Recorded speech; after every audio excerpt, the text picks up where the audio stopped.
Hello, everybody, and welcome to today's Women Plus Water conversation series.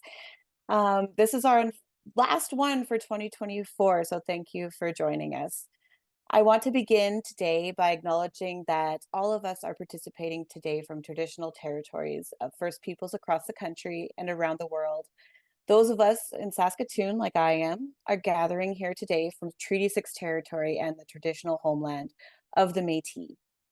The University of Saskatchewan is committed to honoring and supporting the Indigenous peoples, Indigenous cultures, Indigenous values, and Indigenous languages that belong to the land. Water is the lifeblood of people and societies, connecting us. We pay our respect to the First Nations and Métis ancestors of the Saskatoon region and reaffirm our relationship with one another and with the land and waters that are essential to our health and well-being. I invite those of you who are joining from other territories today to reflect on and recognize the lands and waters that you call home and set an intention to have a very productive and positive discussion today.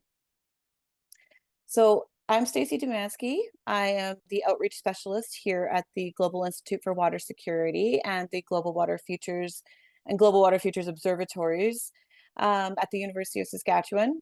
I'm sad, yet really excited to kick off this final Women Plus Water conversation for 2024. It has been a wonderful series yet again, and we want to thank you all who have been a part of this community, and the same to anyone who is new joining us today. Thank you so much for your support. And today is a very important Women Plus Water conversation on protecting our species and the role that water plays in conservation and protection.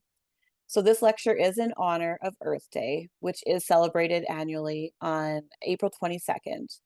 This day is a reminder that we need to shift our ways of thinking and acting and be more harmonious with Earth. Today's conversation between our expert guests will focus on just that. They will be discussing why it is so important that we start prioritizing the ecosystem needs.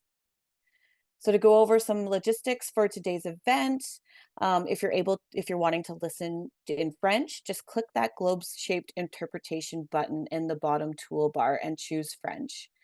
This event will run for about 1 hour in length, and it's being recorded in both English and French, and we'll be posting those recordings on the websites in the following weeks. The event is also being captioned live, so if you would like to access those captions, just click that CC button in the bottom toolbar, and English captions will be available. In the last 5 minutes, there'll be opportunities, or I guess about 5 to 10 minutes, there'll be opportunities for questions from the attendees today. So if you want to pose a question, please use that Q&A function, and we'll draw upon those questions to pose to today's guests at the end of the event. And then lastly, as we've been doing for a couple of years now, we invite all of the students and young professionals and early career researchers or other early career professionals attending today's conversation to stay on after the event to have a more open discussion with our esteemed guests. And thank you, guests, for offering an extra bit of your time today to engage with these people who want to stay. So with that, I'm really delighted to provide you a brief introduction to our speakers today. Their biographies are available on our website, and a link will be in the chat if you're wanting to follow along. So first up is Ines Sanchez Rodriquez. Ines is a PhD student at the University of Saskatchewan, and she's looking at the relationship between the humans and the hydrological cycle. Ines has a strong passion for bridging the gap between science and public through open collaboration, and she is the chair of the Global Institute for Water Security Students and Young Researchers Group. So welcome, Ines. Thank you very much for joining us today. Hi, Stacy. Hi, everyone. Next up, we have Professor Cherie Westbrook.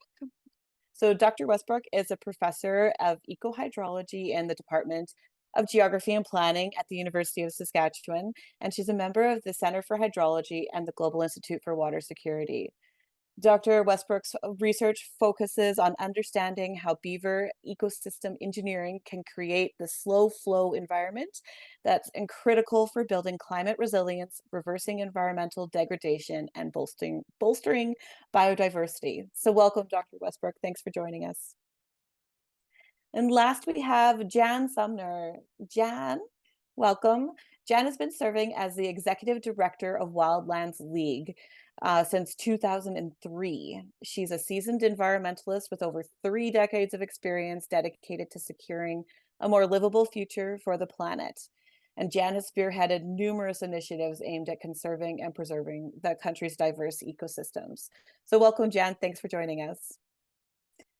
All right, at this point, I'm going to pass it off to our host for today, which is Ines, and really looking forward to the discussion that you guys have today. Thank you, Stacy. Hi, everyone. So happy to talk with you today about this important topic. We have a couple of questions and very important topics to go through. I prepared a video for my presentation, so I'm going to ask probably to Stacy to present the video, as I may have some internet issues connections, and then we will move to our guest. Stacy. Thanks, Stacy. Good morning. I'm Ines Sanchez Rodriquez, a PhD student in the Environmental and Sustainability Program at the University of Saskatchewan, originally from Colombia, South America. Today, as international student, I would like to acknowledge that the land on which I'm hosted is the traditional territory of the Cree people. Today, it is home to Cumberland House Cree Nation, Red Earth Cree Nation, and Shoal Lake Cree Nation. The Saskatchewan River Delta is an area where the treaties 4, 5, 6, and 10 overlap. The Saskatchewan River Delta is home to Métis Local 42. It is an honor to engage in the Women Plus Water conversation while I'm visiting the magnificent Saskatchewan River Delta, home of a vast biodiversity that annually migrates here to dry life, culture, language, and knowledge. As a woman and a transdisciplinary researcher, I focus on collaborative practices for conservation and ecosystems. I don't know if this pathway found me or if I found it. However, I know that my work for Colombia's national protected areas shaped my passion and curiosity. Given Colombia's status as the second most biodiverse country globally and the home of the 10% of the planet's biodiversity, this work was both a privilege and a profound responsibility. Through my professional and academic experiences, 3 core understandings have emerged. First, water is more than a mere resource. It is a life force with deep ontological meanings for local peoples, and it is essential to all. As hydrologists and water managers, we hold the responsibility of acknowledging the impacts of our decision-making in both the environment and local communities. Secondly, resilience is tightly woven with diversity. The tapestry of cultural, social, and bioecological diversity is what makes ecosystems resilient. Thirdly, true conservation emerges as an ongoing dialogue, a process enriched by the active engagement of local communities. These communities are not merely guardians of the lands, but custodians of an invaluable traditional knowledge. Colombia exemplifies the dedication of local communities and indigenous peoples to nature conservation under a challenging political and economic circumstances. I'm inspired by people who even risk their lives to advocate for nature. Today, my research is in collaboration with the indigenous communities of the Saskatchewan River Delta, looks for opportunities to break different ways of knowing to restore and protect the Saskatchewan River Delta. From the Delta's people, I'm learning a different water epistemology, and today I want to extend my gratitude for allowing me to work with them. In addition to my research, I'm an active voice for climate action in Saskatoon, Canada, through the Saskatoon Climate Hub. And I'm a passionate science communicator within the Open Collaboration Hydrology community. For those interested in joining in any of these initiatives, links are shared in the chat. Lastly, this year, Colombia is hosting the COP16 on biodiversity, following the global commitment to halt and reverse biodiversity loss by 2030. However, the challenge is moving into action. As we engage in discussions in October, I urge all attendees today to support the current and upcoming conservation initiatives. This is particularly crucial for those initiatives aimed at preserving invaluable carbon sinks and climate regulators, as well as safeguarding the home of countless biological species, indigenous peoples, and local communities. Thank you for your attention. That was Thanks, my video. Good morning. Thank you, Stacy. So now, what about if we move to know better our guest today? Professor Cherie, good morning. Thank you, Ines. And Professor Cherie, thank you, please everyone. let us know what is your role from water point of view, from ecosystems perspective. What is your experience? The floor is yours, Professor. Thank you. Well, I'm a professor of ecohydrology at the University of Saskatchewan, and I study wetlands and riparian areas, especially those that are beaver habitat, like we see in the picture behind me here. I love what I do. I hold a double PhD from Colorado State University. The PhD is in ecology and also watershed science. And I did this because the field of ecohydrology had not yet emerged when I was a PhD student, but it was the area that I wanted to work in. It just didn't have a label. So how did I get into that career? Well, I just don't really know. I didn't know much about universities growing up, as no woman in my family had been to university. I didn't know any professors, and I'd actually never been to a university campus before I was accepted. But I was a very curious kid. I was someone who asked a lot of questions. You can just ask my mom. And I also had a really adventurous spirit. So at the end of high school, I had some friends applying to university, and so I did too. And I ended up going to the University of Toronto for my undergrad. And I loved all of the classes that I took. I loved learning about ecosystems, the processes operating in ecosystems, and especially water-related processes. I took every course that might have been about the physical environment or the hydrologic environment of watersheds. But in my undergrad, I did not have a single female professor. They were all people who identified as men. And so no one to really direct me or show me that academia could be an actual career path for me. I didn't even know that students could work for professors until a professor that I had in a second year class, Kevin DeVito, who's now at the University of Alberta, mentioned one day that he was hiring. Of course, I applied for that job and I did not get it because I had no experience. But he did offer me a volunteer position in his lab. So I washed glassware for him that summer for free. And then the next summer he hired me, and I got to work on all sorts of different projects, be introduced to other researchers at other universities. And, I guess I was hooked. I was hooked on research. And so that's how I got into this career. Wow.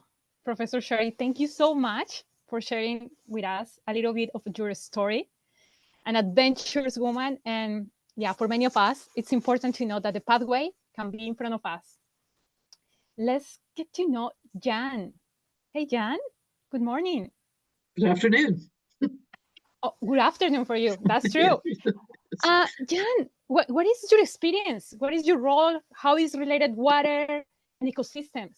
Please let us know. Okay.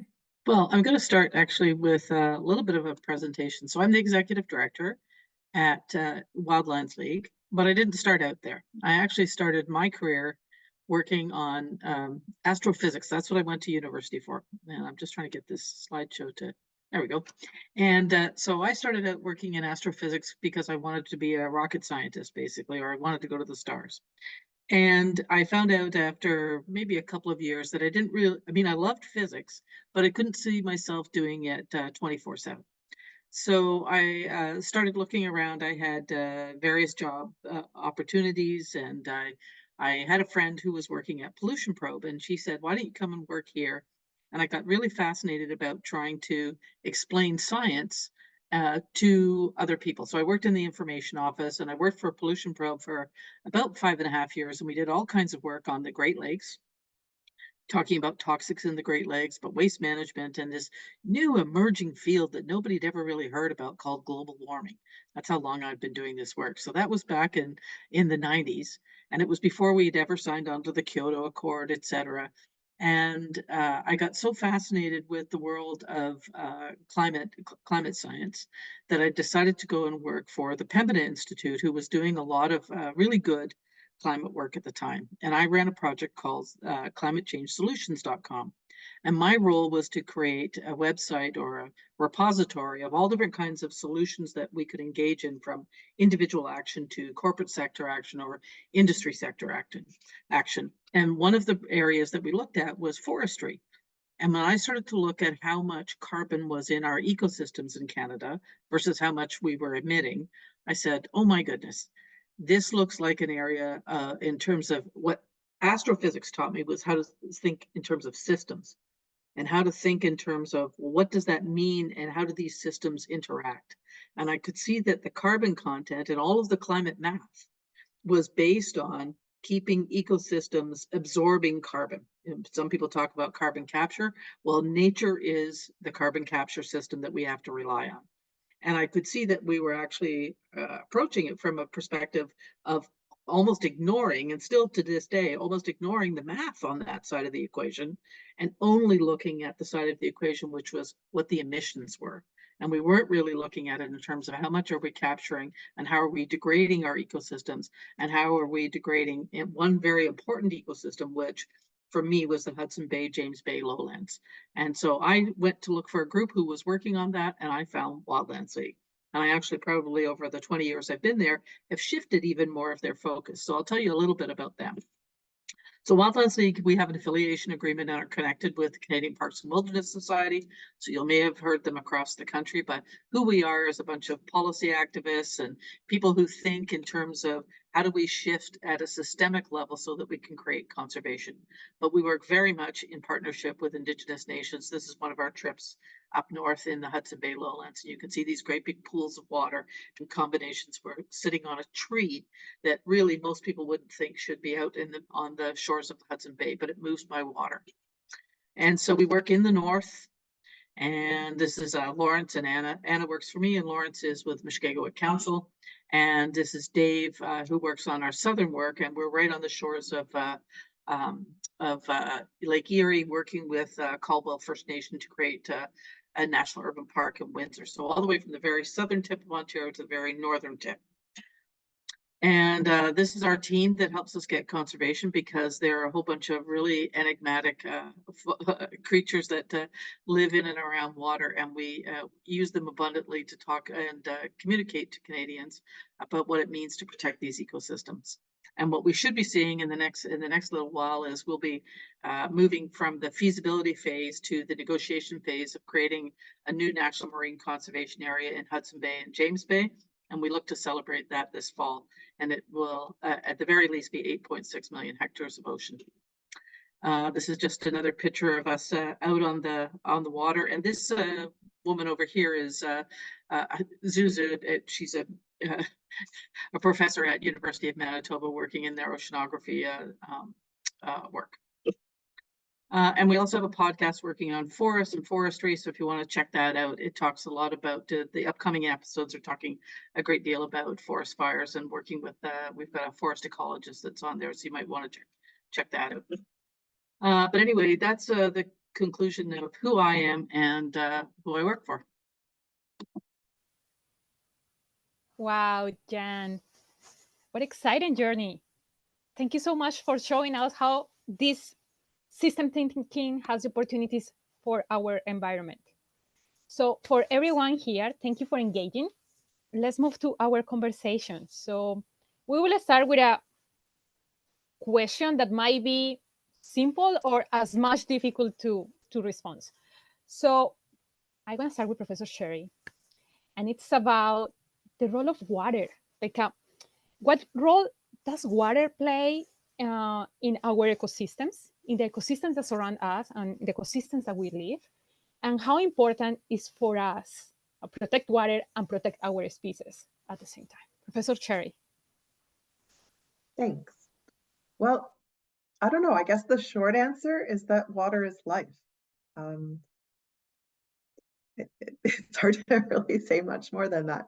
So I guess water, species of animals and plants, people and ecosystems are all inextricably linked together.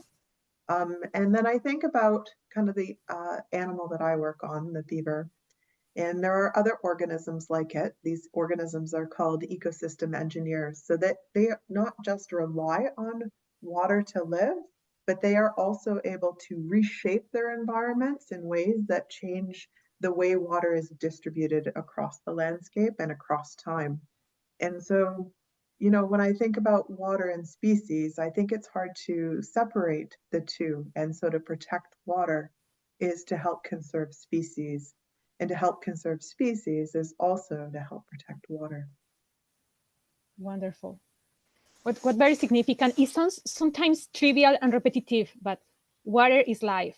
I don't know, sometimes I feel the frustration that because it's repetitive and people think that it's an overused common say, is trivial to say.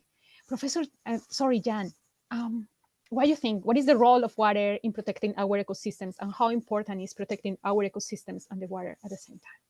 Maybe I'm going to go at this from a slightly different perspective, maybe the problem when we don't think about it. And so I will just say that when we were doing our work originally up in the Hudson Bay, James Bay lowlands and in the peatlands, basically, we've got this enormous peatland that goes from Manitoba to Quebec, and about 70% of it is in Ontario. And that is actually a tremendous carbon sink. But when we were originally, and I mean Wildlands League, were originally doing the work, we were thinking very much from a traditional conservation approach, which is how to do land-based planning, how to do land use planning. And what we were schooled in was with the Indigenous nations who said, well, we think of it in terms of water, or in fact, there's no difference for us between land and water. It all needs to be planned for.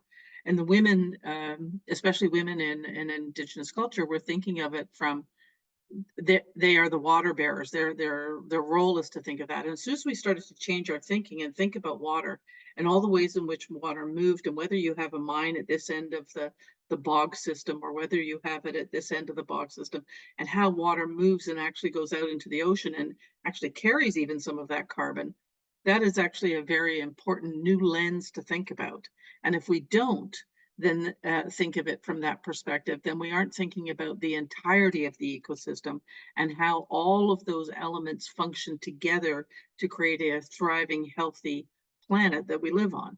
And so to not think in terms of water, or to not think about it as not just being life, but a foundational element upon which all life relies upon, would be dangerous.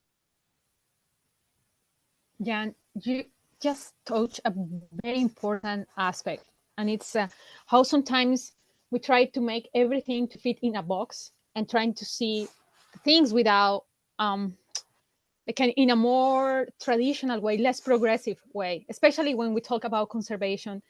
There are so many different ways that we can do conservation right now. So let's move to another question related with that, because I want to take that point that Janet just made. And it's probably both of you, based on your experience, what are some of those progressive ways that we can see right now, and that actually they are ongoing right now by peoples, by organizations, communities in general, also governments, that are trying to conserve and protect water, the environment, the ecosystems, the species? Who wants to start? Cherie, Jan? Okay, so let's move to Cherie. Okay. No, Jan. Jan. Okay, Jan, go. Okay. Go ahead. So I would say one of the great things is Canada's got this enormous commitment to protect 30% of our terrestrial lands and inland waters, but also our oceans. But sometimes we do that in very separate buckets. So for example, we're trying to do national marine conservation areas. We're doing one in the Hudson Bay, James Bay, that's going to be enormous. And the indigenous communities along that shoreline are thinking, well, how come we're not planning for the land at the same time? And it's this really strange thing that we do by segmenting it. So, but that's a big piece that Canada has promised to do this. And we're also doing conservation in the Great Lakes or in the Great Lakes area, where we're doing new national urban parks, but we're not necessarily thinking about how do we actually protect in the Great Lakes itself, like in that in the water. So I still think that we have a ways to go. And I'll give you another example. Is we were just discussing a couple of days ago about Algonquin Park, which is again in Ontario, but is one of the most memorable parks in Canada. Many people know it. And I bet they don't know that, number one, there's logging in Algonquin Park. Number two, the water's not actually protected.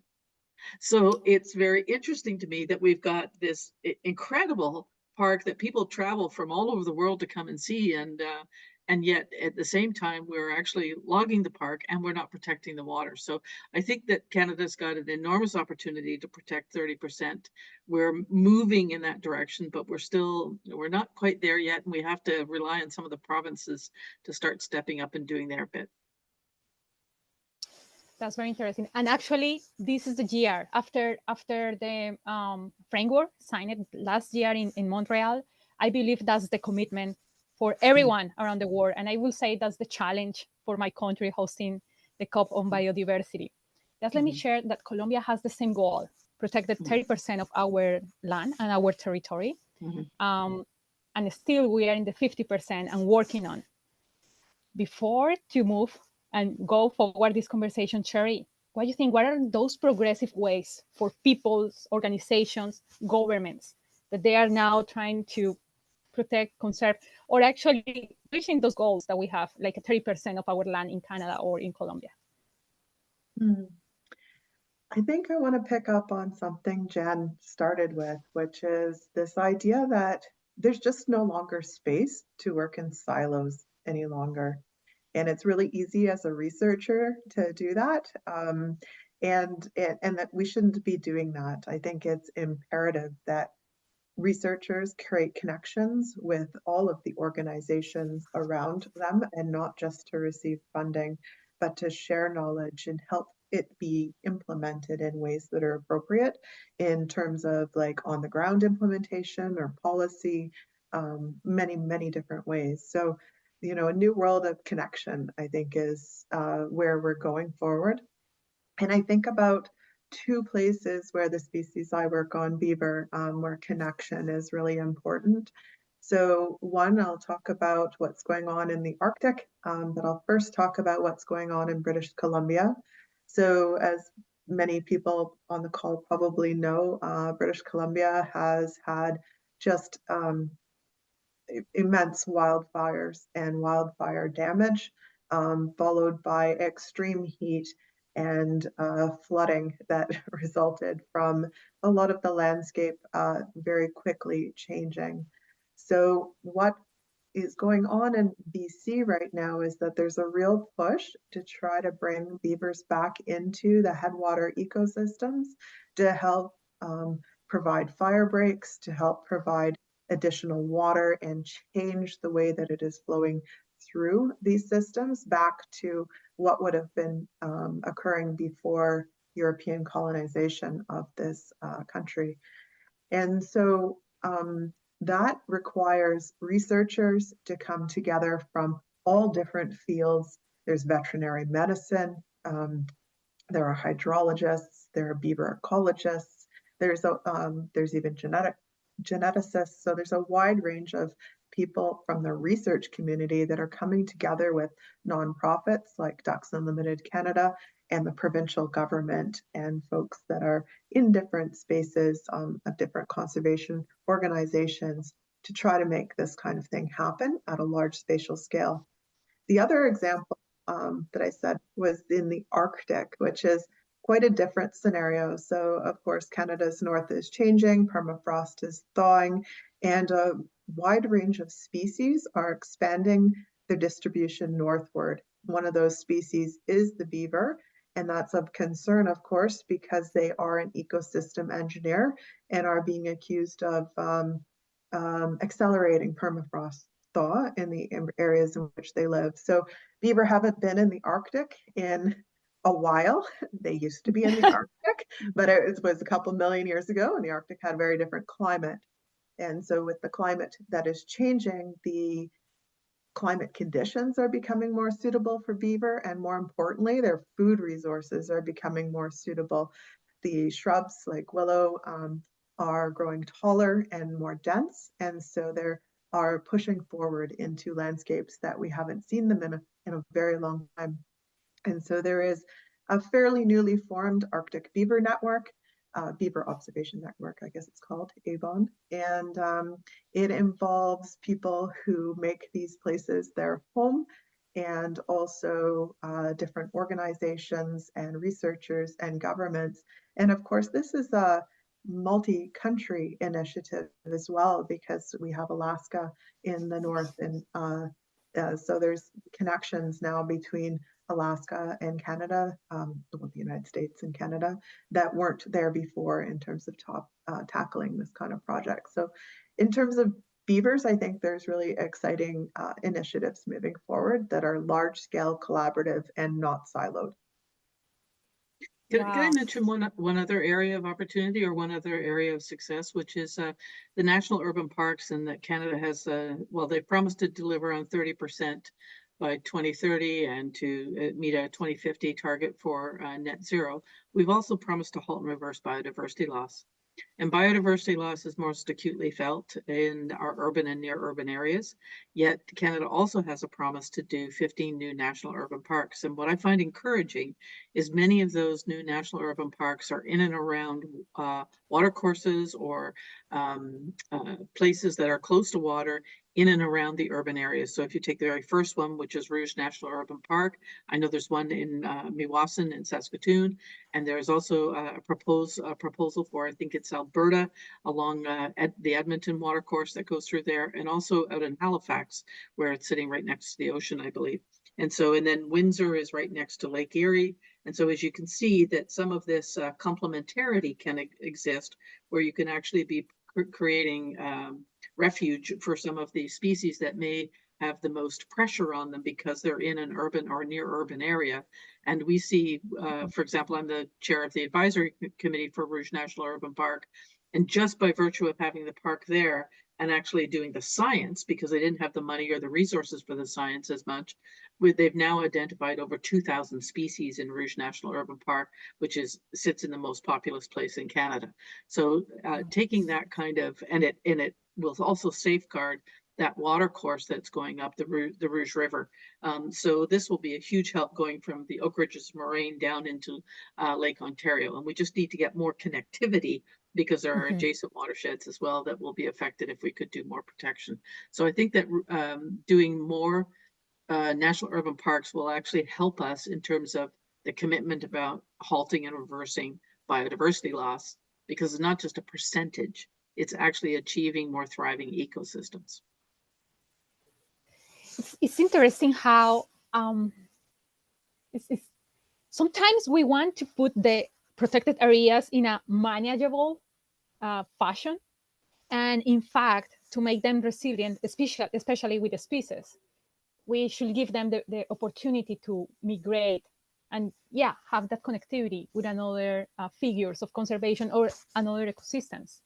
I was thinking in South America, we have an exemplary work between Colombia, Ecuador, and Peru. It's a trinational park, or trinational natural park conservation strategy between La Paya, Cuyabeno, and Huepi-Sequime, between, again, Colombia, Ecuador, and Peru. And the objective is precisely giving to the species in the Amazon region the opportunity to migrate, because they have different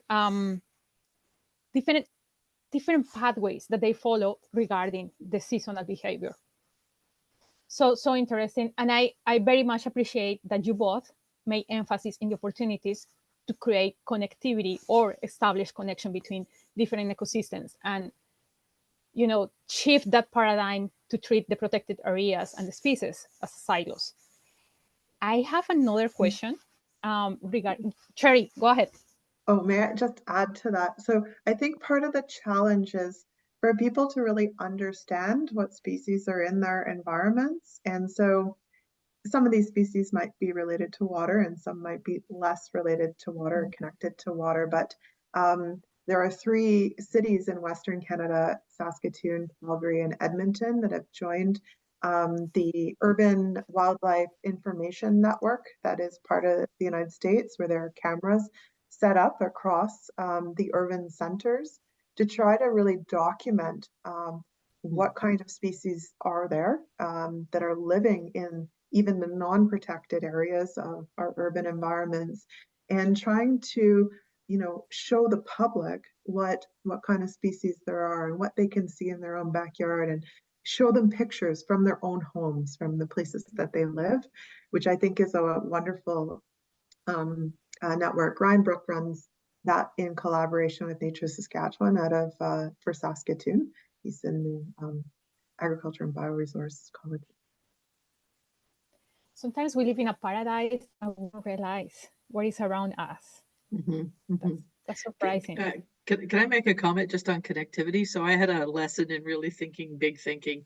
The former Grand Chief for Mushkegowuk Tribal Council area, Stan Loaded, he's since passed away, but he one day he got very annoyed about the spill in the down in the U.S. in the Gulf. There was an oil spill that had happened there, and he decided to write a letter, I believe it was, to the then president. I can't remember which president it was. I think it was Clinton. And so he wrote a letter to him and said, "Could you please clean up the oil spill because it's ruining our food system."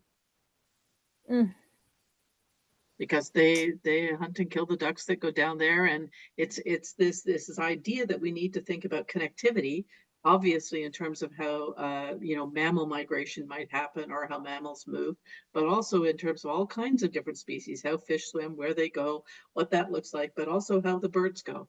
And thinking in terms of migration, in terms of Canada, when you look across the boreal ecosystem, you've got 3 to 5 billion birds that 3 billion birds that fly north every year, and 5 billion that fly south because they breed in the boreal. It's for anybody who hasn't spent a lot of time there, it's a great big bug stew.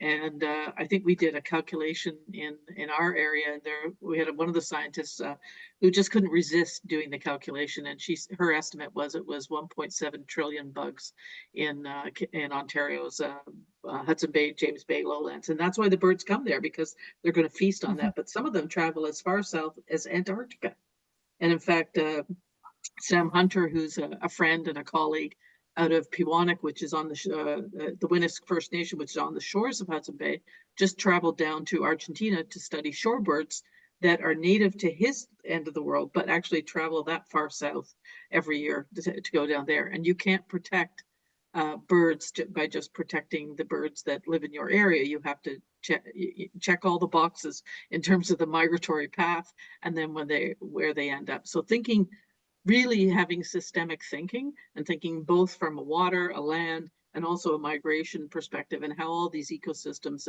and the flow of it, and how any pollutants might be flowing as well, is very, very important if we're going to actually secure a future that has a thriving, livable planet.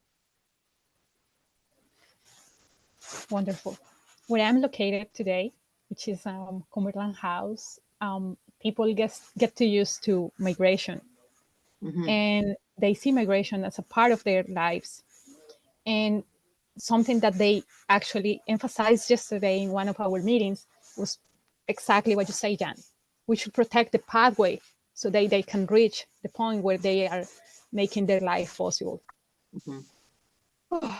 Okay, let's move to the next question. We're going to talk about both of your expertises, policies and research. Okay.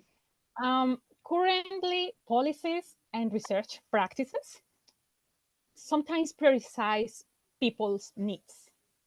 Sometimes we put focus on what people need, what society needs, what human needs. And sometimes we oversight the ecosystems and their needs. What are the benefits and the challenges, and working towards focusing first on the ecosystem needs rather than first the humans or the people's, all the citizens' needs.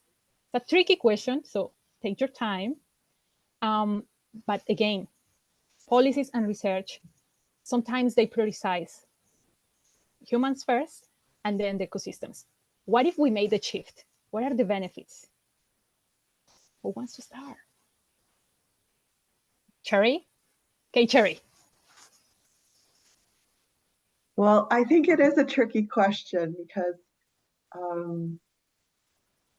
I think that, how do I say that?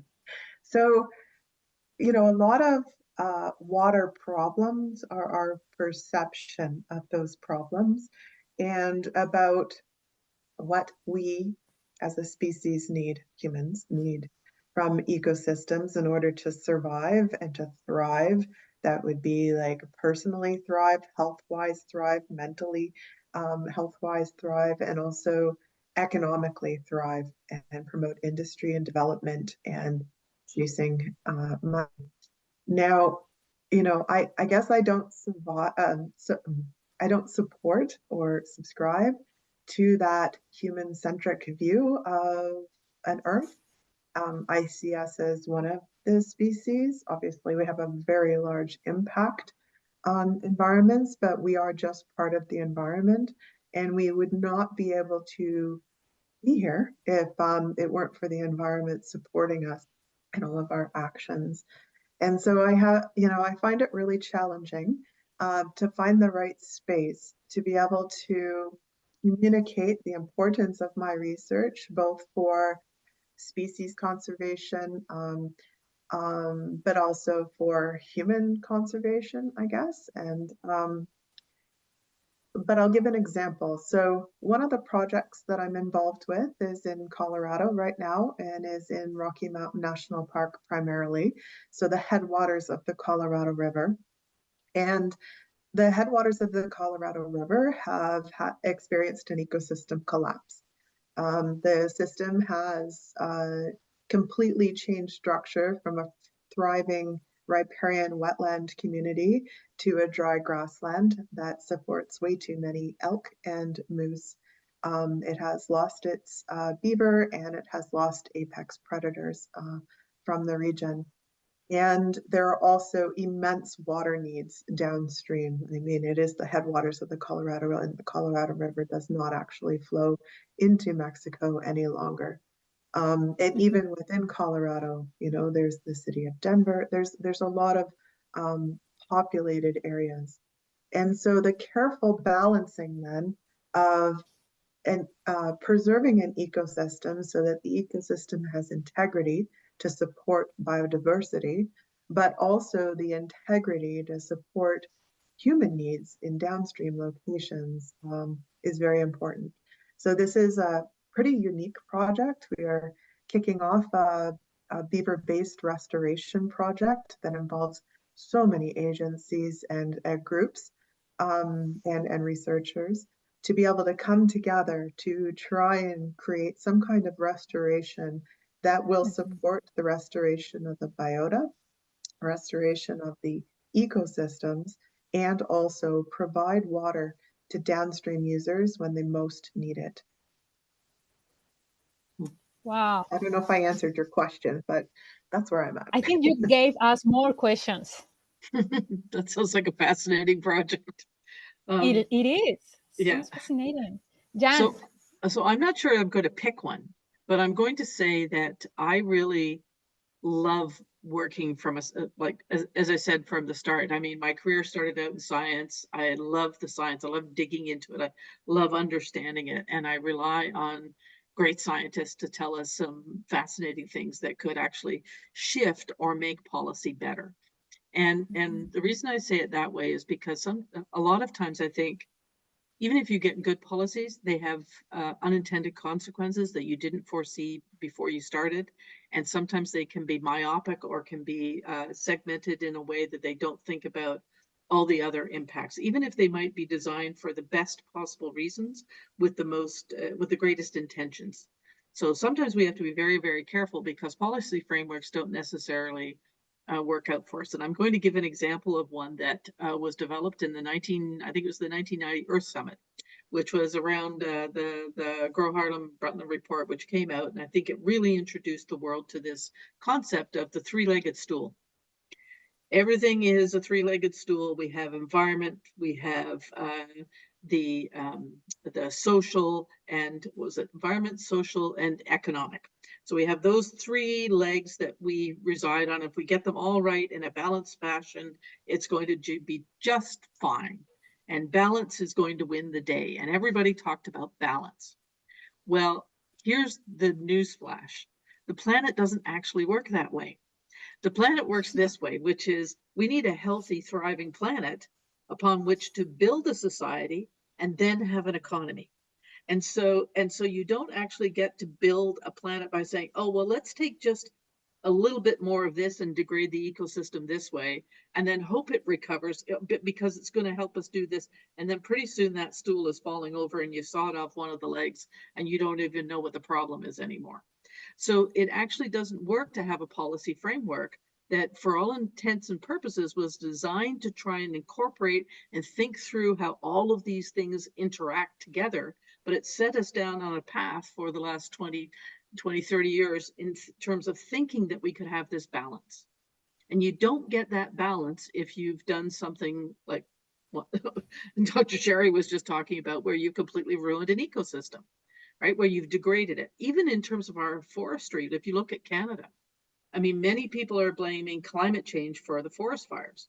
But on our podcast, we just did this recent interview with a forest ecologist, and she talks about you need to have a fuel source, and climate definitely is driving it. And then it's what your ecosystem is, or what your topography is, and where you are.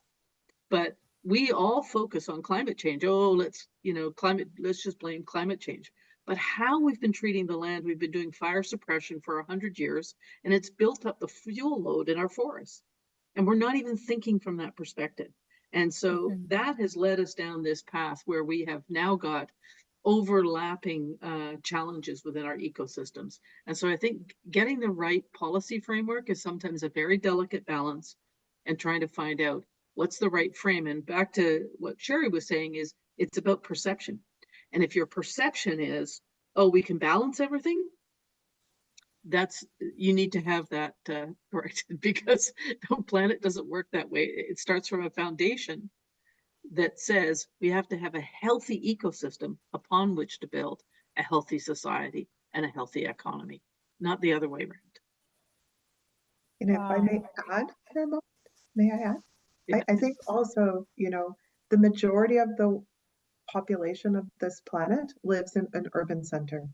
Mm-hmm. And so it is imperative that we get our children and youth out into the spaces that are outside of urban centers, so that they feel a sense of connection to the land, to the organisms that live in that land, and to help promote the understanding that we do need this foundation upon which to build the pillars that we are building. And I think we have a responsibility, certainly as professors, to take students into the field, provide opportunities for all sorts of people from all sorts of backgrounds in order to help achieve that.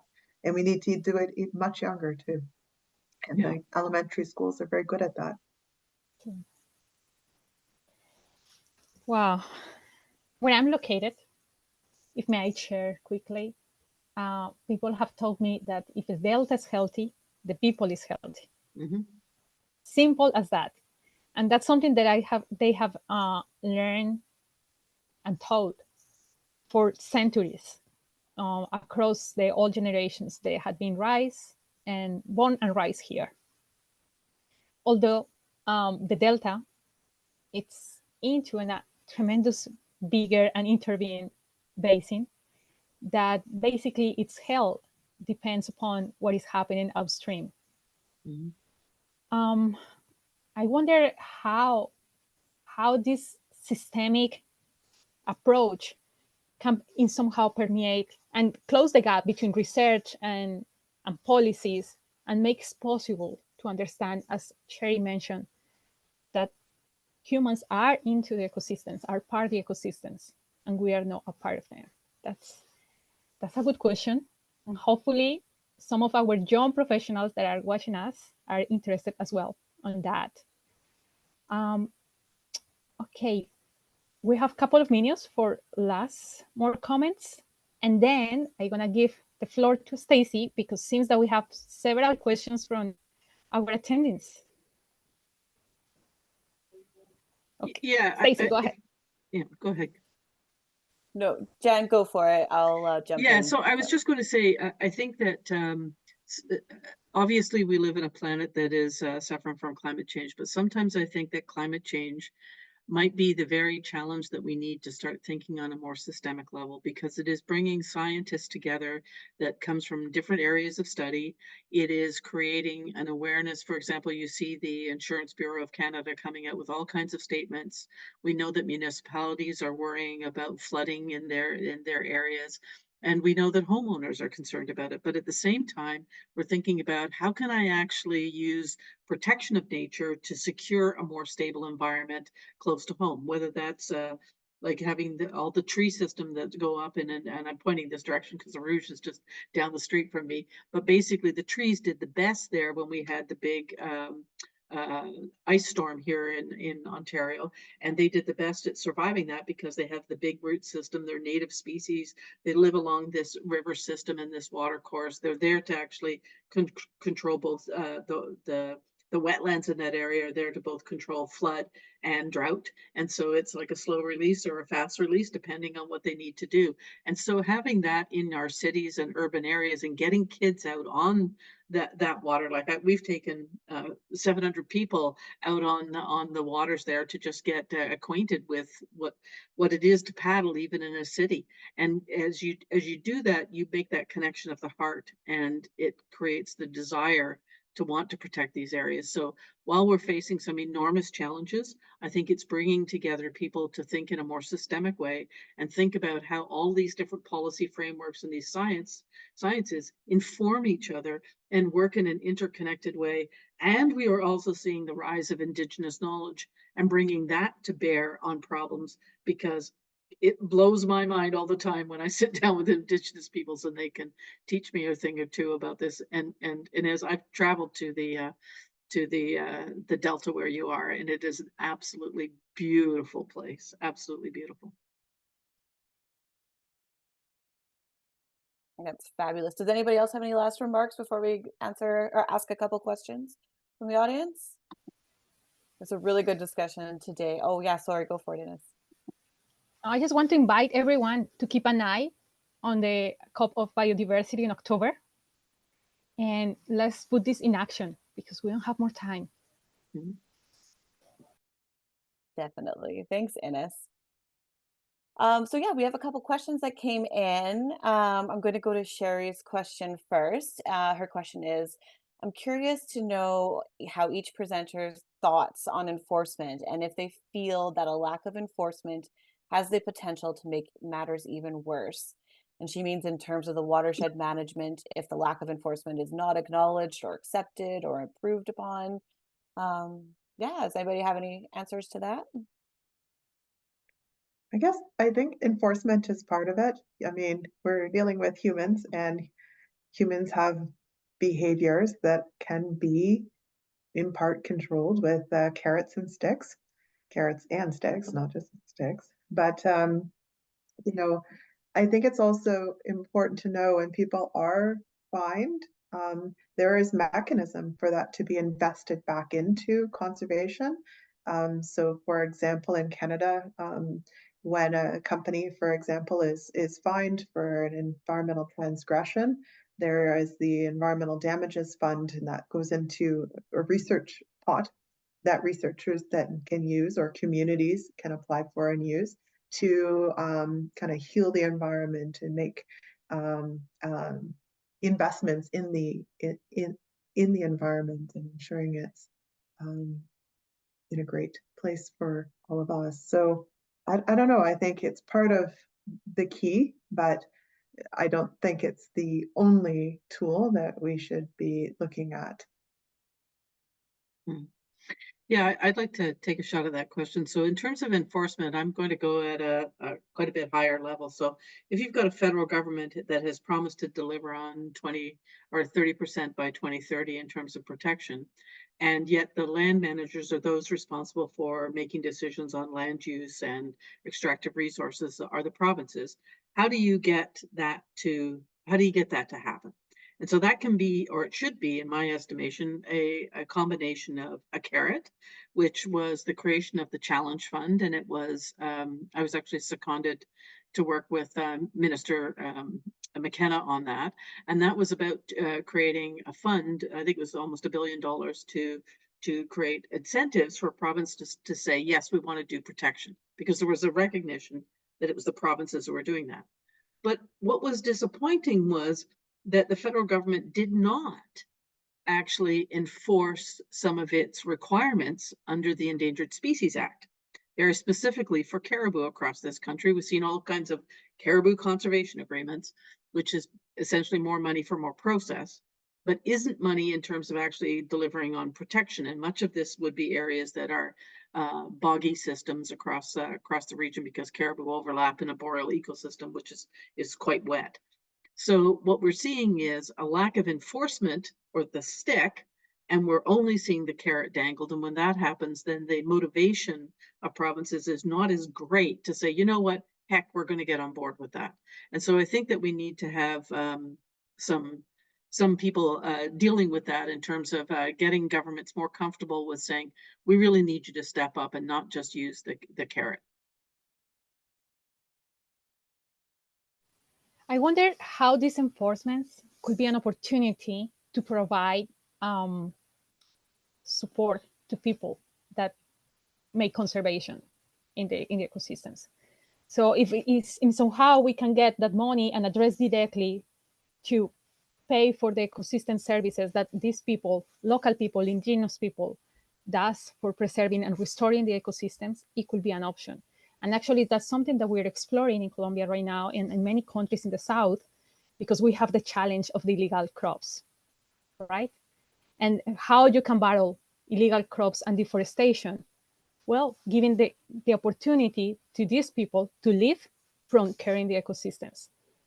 So it's an opportunity, but it must be addressed with the communities. It's my point of view. That's all fabulous. You guys all bring a different kind of angle to the question, and it's all really interesting to hear the different kind of views on this, even though it all comes together to the same center, but you all come at it a different way. One more question for everybody today came in from Susanna. It says, I've been thinking about growth and not living within our means, ecologically, and exacerbating the current drought in Alberta.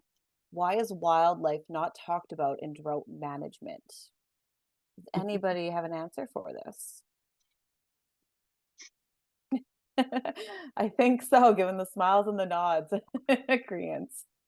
I think that there is actually in Alberta. I do a lot of work in Alberta. The majority of my research is in Alberta.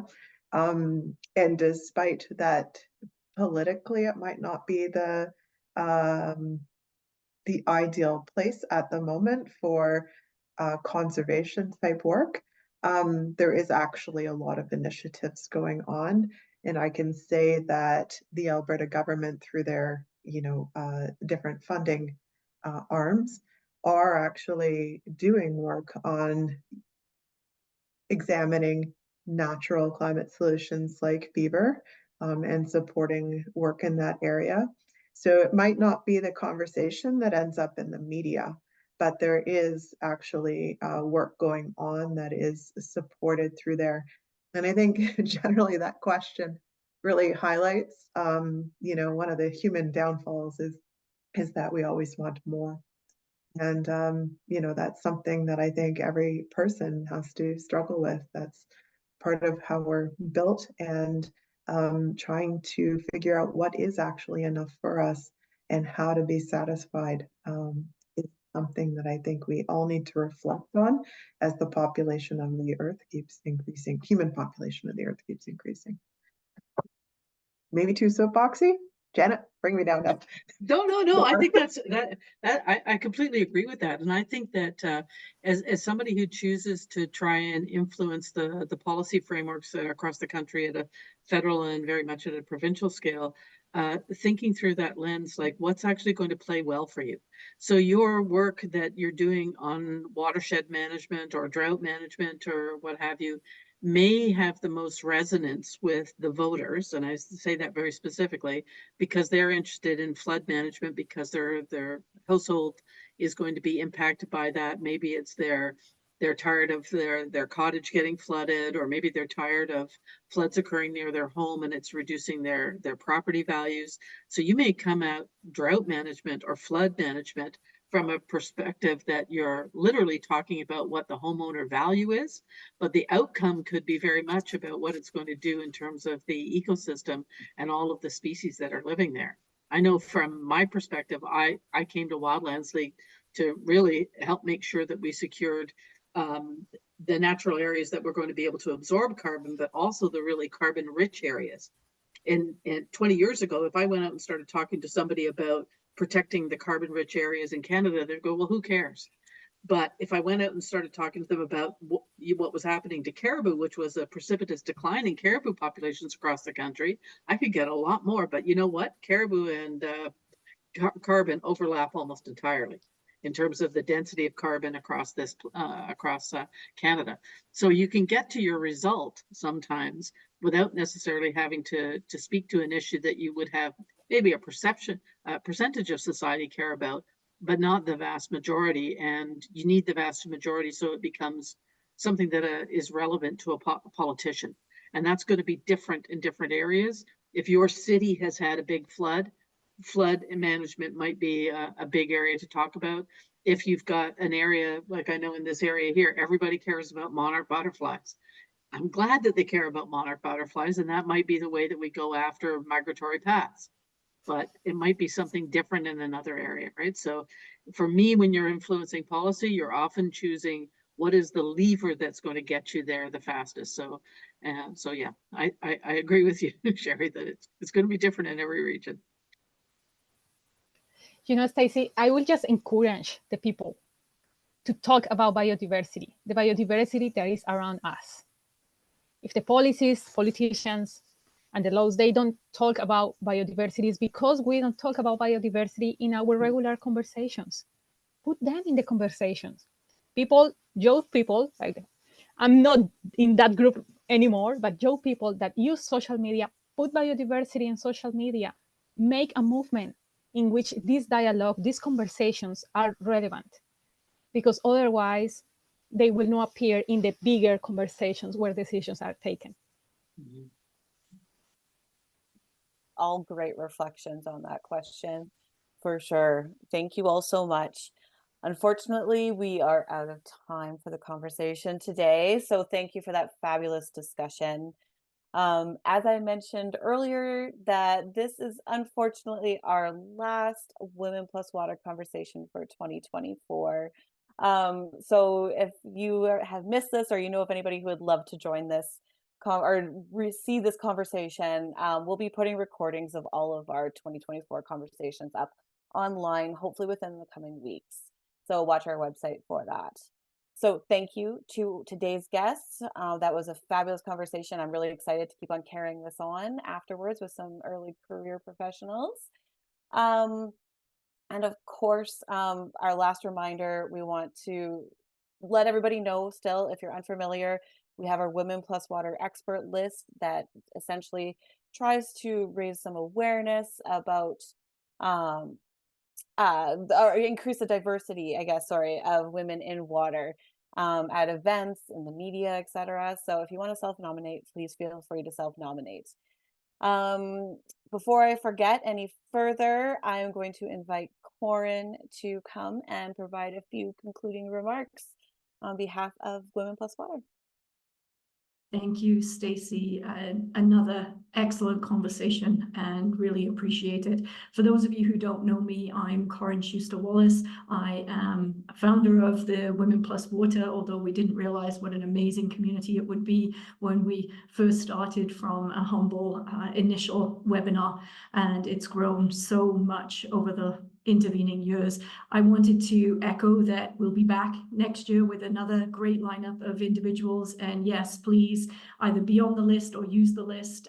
It's all about equity, diversity, and inclusion in water and the sectors and disciplines that touch water in all these different ways. And so look forward to welcoming you back in January of, I guess it'll be 2025. Time flies. I just want to thank Stacey and Tara and Jesse. I'd like to just thank our live captioners and interpreters and everybody who's worked behind the scenes to make these series such a success, and not just the people that are conversationalists today, but all of the conversationalists who've participated in this whole season of the Women Plus Water. And finally to you, the audience participants. Without you, there wouldn't be a conversation. So as has been said today, go away, keep having these conversations on social media, at the universities, in whatever spaces and places that you spend time, and enjoy, and see you next year. Fabulous. Thank you so much, everybody. That'll conclude today, and we'll see you in 2025.